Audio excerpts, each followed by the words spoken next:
I am parked near a park in Venice Beach.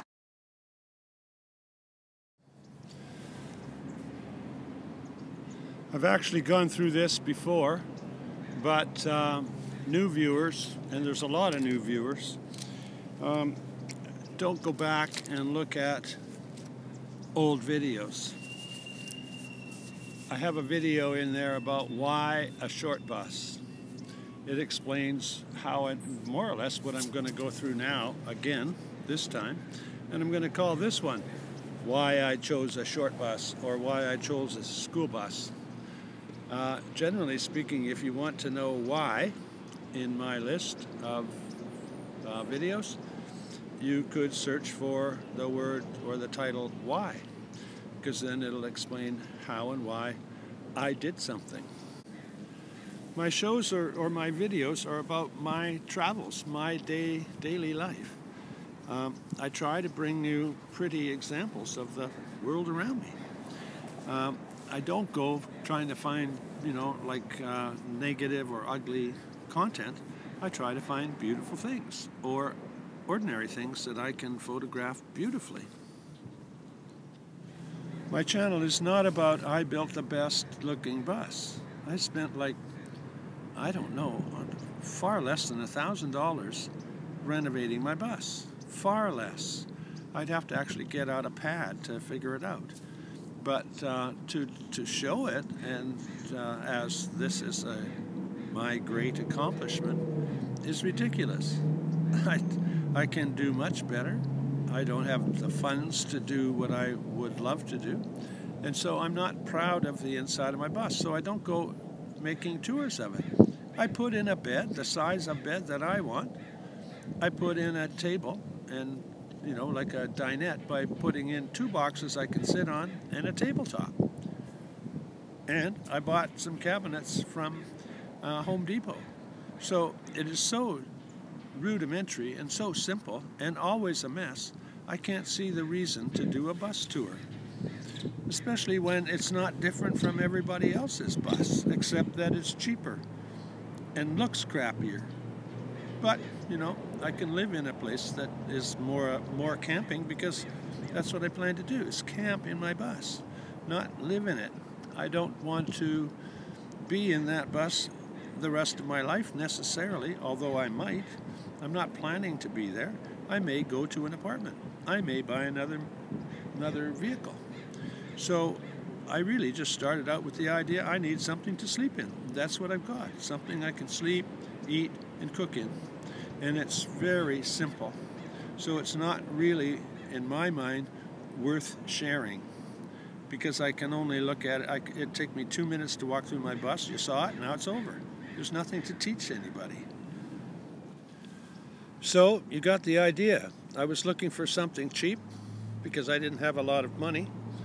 I was looking for something that would survive what I want to do, which is primarily drive down highways and some dirt roads. I'm not an off-road guy. I have been, but I don't want something to, drive me through mud and, serious snow and things like that. I just want something that would get me from A to B and experience a traveler's lifestyle. So my choices were pretty simple. I could buy a car and sleep in the back seat, but I'm 6'1" and 200 and something pounds. Not many back seats are going to be very comfortable for me, so I'm going to need something more than that. So I looked at vans.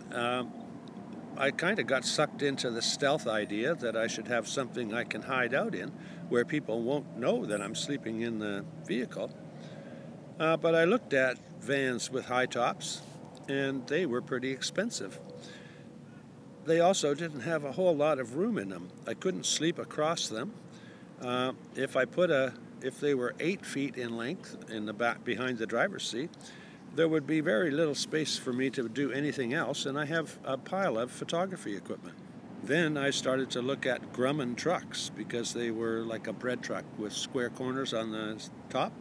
They had primarily they had standing room, or I thought they did, and I could put in recycled cabinets and have a room in the back of that truck, very similar to the apartment I had, or a apartment with a kitchen, a bed, and cabinetry that you can just throw in there. I mean, it was going to be very simple to build. Throw in a floor, throw on some walls, and add the cabinetry. But they were pretty expensive. There weren't very many, again, there weren't very many for sale in my area.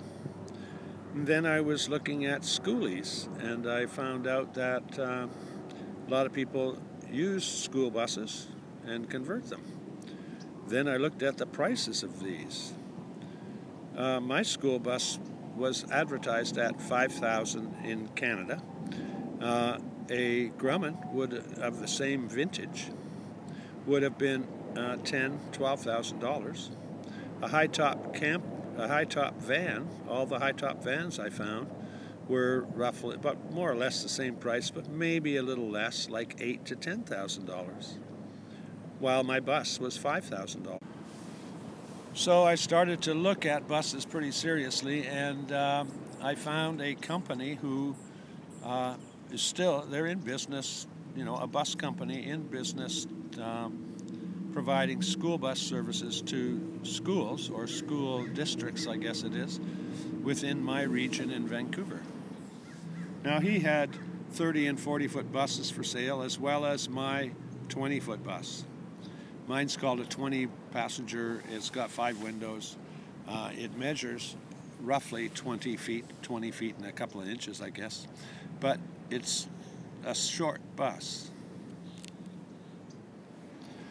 It's 12 feet behind the driver's seat, and it's 7.5 feet wide. Now, that wide is really important. It is about 1.5 feet wider than a typical high topper van, and it provides just under 100 square feet.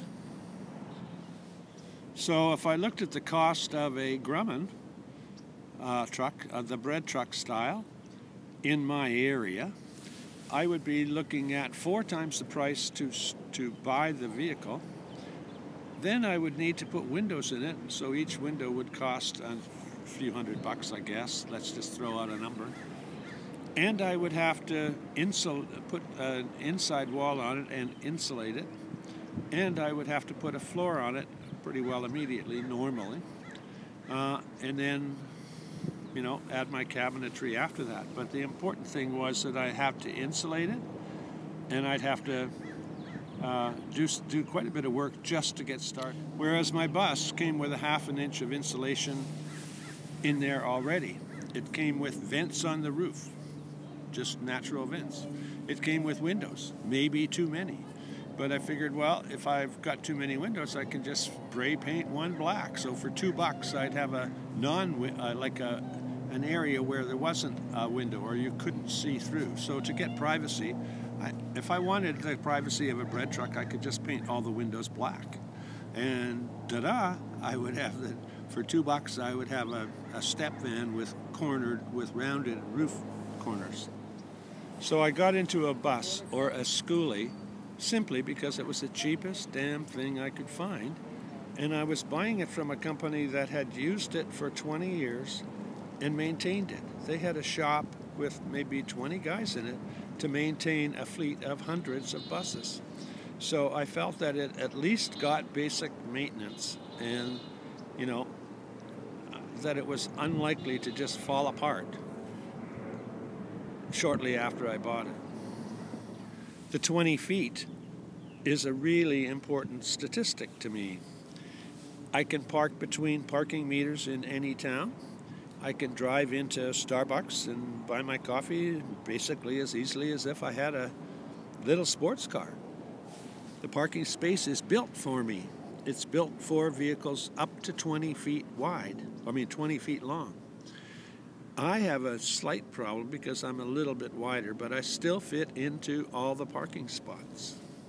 So the short answer is to why a school bus is, it was the cheapest.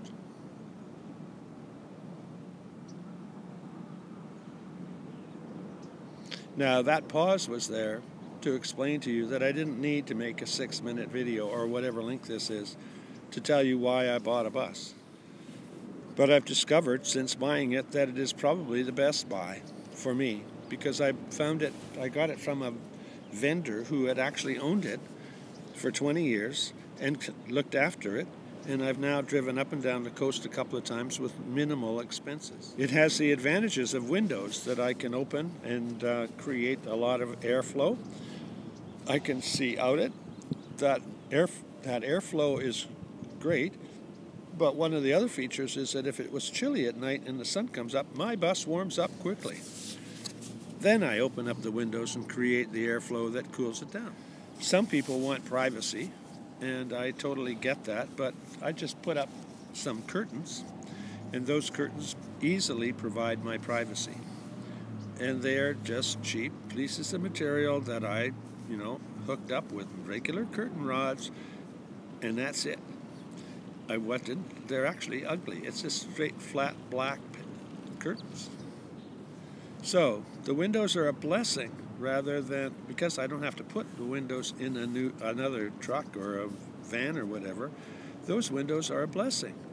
Like I said, they can be covered up temporarily with a curtain or painted if you want to cover them up permanently. The bus is high enough so that essentially people have to be 7 feet tall to have a good look inside, or stick their face right up to the window, which nobody does. The other issue was stealth, and in fact I was worried about that because there are so many liars suggesting that stealth is an advantage. My school bus is actually obvious enough for people to know that I'm sleeping in it, short enough to not be illegal on any street. It's a little tall or a little high for some. So although I thought I would have more problem than those stealth campers, I've had no problem. So I think stealth, or the concept of stealth, is a lie. I've begun to think, as in all things in life, if you need to hide out or you want to hide, there's something you're hiding. I'm not hiding anything. So in summary, why I have a school bus is easily answered. It was the cheapest. It provides the greatest space in the newest vehicle for that price.